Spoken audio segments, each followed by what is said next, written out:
اتدفنت 3 أيام في المقابر وهي لسه عايشة. بس كنت بسمع أصوات جزم فوقية فوق المدفن ده.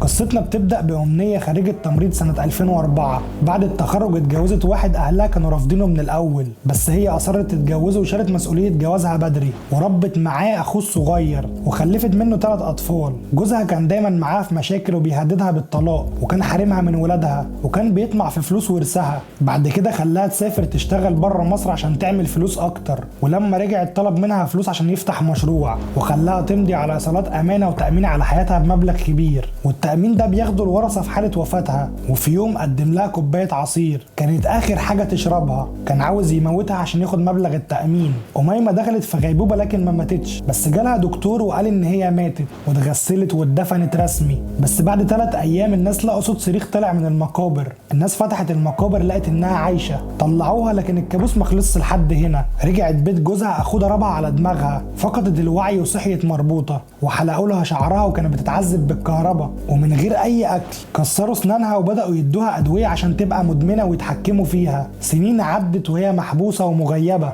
بنتها رحمه ما كانتش تعرف ان امها ميته لحد ما بالصدفه شافت شهاده الوفاه وسالت ابوها، هددها ان هو هيقتلها لو اتكلمت، فاستغلت الفرصه وكلمت حد وقدروا يوصلوا لمكان اميمه خرجت، بس المفاجاه طلعت محكوم عليها ب10 سنين سجن. لكن بعد التحقيق اتشال الحكم ده، ولسه لحد دلوقتي في تفاصيل غامضه عن اللي حصل. مصير جوزها مش معروف والموضوع وصل لايه.